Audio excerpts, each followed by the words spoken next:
is it, the grand finale for Lucas Oil Pro Motocross for 2021. I'm Jason Weigandt, joined by Emig and Ashley Reynard. We're going to preview our series finale, which comes up this weekend, Hangtown, outside of Sacramento, California. That's normally our season opener, and then we didn't even run the race last year. So we're going on a year and 3/4 since we've even had a race at Hangtown, which is really one of the most traditional stops on the circuit. They've been racing there for 50-plus years. The Hangtown name actually even predates the series. So awesome to get one more race back on the calendar, but it's going to be a little interesting because our 450 title is already wrapped up. It is still on the line in the 250 class. However, Jett Lawrence is starting to move away from Justin Cooper. He just has to manage the weekend. We have seen such a tilt in momentum. The beginning of the year, maybe Jett was the best guy. Justin Cooper was the best guy. The middle of the year, Jett has really come on strong. Ashley, Jett has been talking quite a bit about how long and grueling this season is and trying to stay fresh. I think it's wearing on him, but maybe it's wearing on him a little less than everyone else because he seems a lot stronger late in the year, even though he is expressing some fatigue himself, Ashley. His mid-season was probably where he was a little bit more exhausted and tired, whereas right now you're seeing some more exhaustion from the other riders, especially Justin Cooper at the end. I mean, mentally, Jett Lawrence is the strongest rider right now, mentally and physically, and it shows. I mean, 4 moto wins in a row, 2 overalls, and doesn't look to stop there. He is very impressive right here late in the season. It's just, we can't stress enough how long this season is. It includes Monster Energy Supercross that all these athletes also competed in. I remember being there. Ashley, you were there also at Houston when the year was beginning back in January and really trying to take measure of our 250 and 450 riders then, and to think here we are into September and these races matter just as much. Jeff Emig, you were in some title battles that went down to the last round. What is it like to try to put in your best performance? Yeah, quite a few. 10 months into the year to try to put your best performance forward when your body and even your mind is probably saying break time. Yeah, and there's nothing that kills that enthusiasm, more than when it's hot and nasty. And 1 week ago at Fox Raceway down in Southern California in Pala, temperatures were really hot. I mean, close to 100 degrees. And that when you're trying to ride, when that type of heat sets in, it is mentally fatiguing. Now, when we go up to NorCal this weekend, up to the Hangtown Motocross Classic that's been up there for, decades, right? It's going to be hot again. We're going to be probably 90 plus. So once again, the heat should play a factor. I think the interesting thing is if you look at our 2 championship contenders with Justin Cooper and Jett Lawrence, and it's really interesting that you guys mentioned Monster Energy Supercross. Justin Cooper was in the fight for the Supercross title the entire way, ended up winning the title in the final round. And so you wonder if just the back-to-back constant pressure of being in the championship hunt, day in, day out. I mean, I didn't have that in my championship years. It was basically about half of the summer, all of a sudden, hey, I've got a chance to win this. So I only needed to focus for 2 or 3 months. Justin Cooper has been under the gun since the first Supercross in January. And you wonder if it's just started to catch up with him a little bit, where Jett Lawrence has kind of been in and out of the limelight. He had some low points where, maybe as an 18-year-old, well, he was 17 earlier, was just not really feeling that type of pressure, not feeling that type of pressure from the team either. And now that it's the second half of the Pro Motocross Championship, things are starting to come together. And like you said, maybe he's just the fresher. Like if nobody's fresh, but he's just fresher than the rest. That could be what we're seeing right now. But the fatigue of I think with Justin Cooper, being under the gun all season long might be taking its toll. But then again, these riders also have trainers and coaches and everybody around them that are supposed to help manage that. So all I know is that we have 2 motos left to go, 1 race. Cooper's 23 points down. It seems like a lot, but one little mistake by Jett Lawrence, and all of a sudden we could go into the final moto of the championship, with it still up for grabs and not really knowing who's going to win this title still. It's true. It almost seems like the title has already been handed to Jett, but mathematically that's not true, and anything can happen in racing. So it's certainly possible that one mistake and this thing is completely tied again. Well, yeah, I mean, guys, we should go interview, Christophe Pourcel lost the title in the last race. Who else, Jason? Wasn't there another 250 rider? We had Musquin's bike broke. He and Jeremy Martin came into a finale. They were tied in the first moto. Musquin's bike broke, and it was over just like that. We anticipated a great battle, thinking it would go down to the wire. Oh no! What has happened? Is it a mechanical problem for Musquin? It's not what we wanted to see. I cannot believe what we are seeing right now. Finale, they were tied in the first moto. Musquin's bike broke, and it was over just like that. We anticipated a great battle, thinking it would go down to the wire. It flipped the other way. So it is racing. It is funny how it all seems like it's all flipped Jett's direction and it's a foregone conclusion, but it's not always how it works in racing. Yeah. Okay, so that's the 250 class. We'll see if Jett Lawrence can hold on. He definitely looks like the fresher of the two riders, or maybe the freshest rider in the whole field right now, because he has been dominant. 450 class, we've talked quite a bit, obviously, about Dylan Ferrandis. He wrapped up the title early. My wonder is, what are we going to see from Ferrandis this weekend?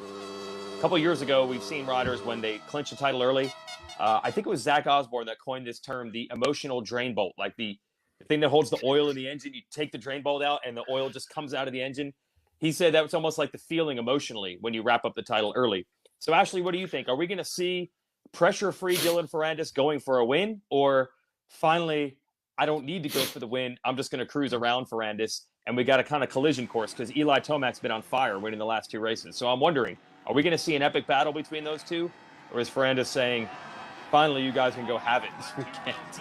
I think it probably depends on what Ferrandis is focused on this week and this weekend coming in. I mean, you can't take anything away from his championship this season, but we've seen him the entire season never give up on a win, knowing that he had a tremendous points lead over everyone in the field. So he doesn't like to lose races, and that's what makes him a competitor. And I like the way that he says, he used to think of these riders as better than him, and now he just thinks of them as racers, and he can't believe that he won the title over someone like Ken Roczen and all these riders that he respects so much. So for him, the pressure's off. He might even ride a little better this weekend, but I don't think that anyone's going to stop Eli Tomac. He's on fire and riding on another level, and I think he would want nothing more than to have 3 in a row at the end of the season.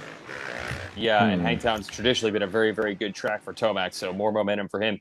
Hey, yeah, go ahead, Jeff. Sorry, I was going to jump in with story time with Fro here. So love it. One of the 4 titles that I won here in America, only one of them did I ever wrap it up early. Okay. And so in 97, what is now the 450 Pro Motocross Championship, I locked it up with a race to go. Hey, me and my buddies, we went to the lake like every day, all week, wakeboarding, having fun. The last thing that I thought about was a motorcycle. And then we go to the final round, which was at Steel City that year. And we might have had like Friday practice or Saturday practice. We used to race on Sunday. I jump on the bike like I didn't take any time off. Lead the first moto, fall down, get back up, win. If I remember correctly, I win both motos like no problem.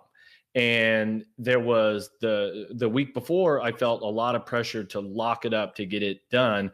And then I came to the final race just completely free of any stress and won both motos. And I didn't even ride the motorcycle that week. I probably didn't train or do anything, So I think that there's a good chance, personally, I think that you're going to see a very relaxed Dylan Ferrandis that is in the moment, and he's just going to go do what he does. Now, I do think that that's a collision course with a guy like Eli Tomac, and maybe, coming into the final race, we may see some of these other riders that have had a good moto here and there kind of decide that they're going to leave it out there for one last race. So I personally think that we have that there's a good chance that we have a good race in the 450 title.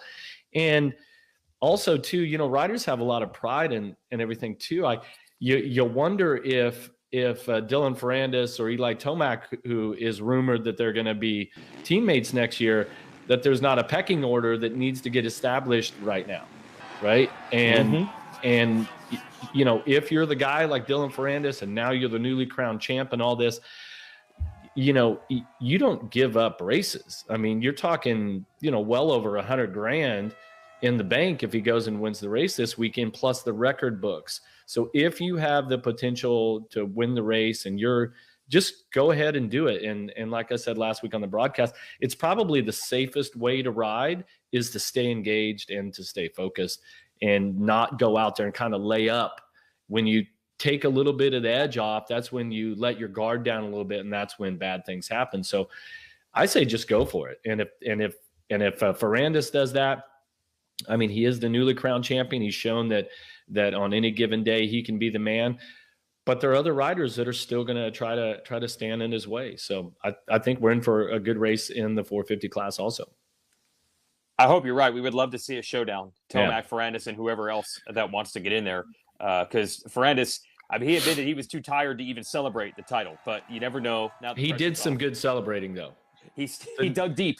He dug deep. The celebration, the stuff that they were doing under the Star Yamaha Monster Energy tent, they were holding the throttle open and dumping Monster Energy in the face, and that was all time. I've never seen anything like that. But to the victor goes the spoils, and that team has been outstanding all season. And it was great to see the emotion. It's great to see Dylan and his wife and the team and everybody letting loose, because it's so hard to put into words how much effort goes into winning the Pro Motocross Championship. I mean, the sacrifice, the day in, day out, the ups, the downs. And it's not just the rider. It's the rider and then the wife and then the coach and then the team manager and the technicians on the team. I mean, there are dozens and dozens of people that have a hand in them winning that title.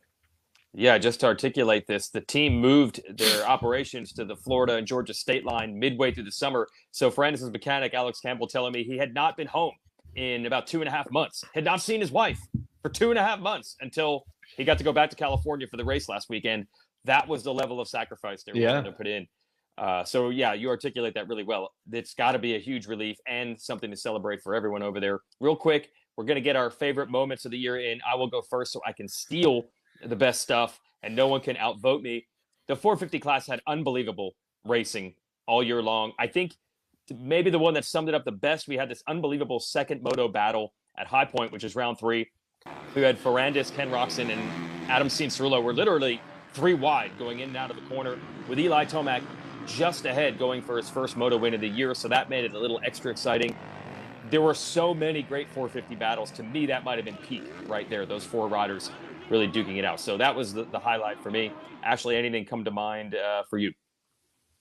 There's a lot to think about this summer because the racing was incredible, and every round you couldn't decide what was going to happen. So I'm going to stick with the 250s this time and talk about how we had 6 different winners in the first 6 rounds. And my number one favorite moment of that was when Jeremy Martin took took the win at Millville, and his first win of the season, and just the crowd and the way everyone reacted. And he said he'd never gone 1-1 there at his hometown track. And I don't know that I've seen the crowd motivate someone as much as they've motivated Jeremy Martin there at Millville. So to see him battle through all his adversity and everything he's been through, and that moment, the crowd and smile and everything about that moment was really special.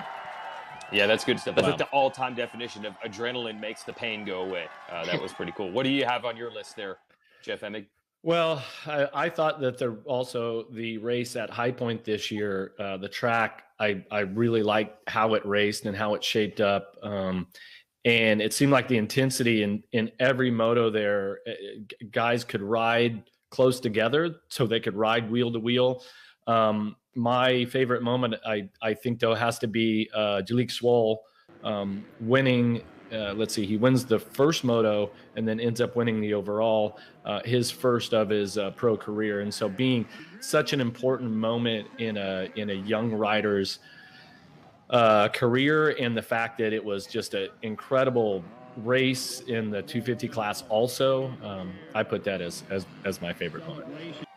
I Awesome. Yeah, that really did define the season a lot. The 250 class went through the whole first half of the year before anyone won 2 races. We had new winners weekly, so that was definitely a theme all season. We like 2021 Lucas Oil Pro Motocross so much that we're going to give you bonus coverage on Saturday after the race. So if you're watching on Peacock, stay with us after the final motos and the final podiums of the day, and we'll get more riders to come on up to talk about their season. We'll break some action down, a little analysis probably like this. So we'll give you bonus coverage on Peacock.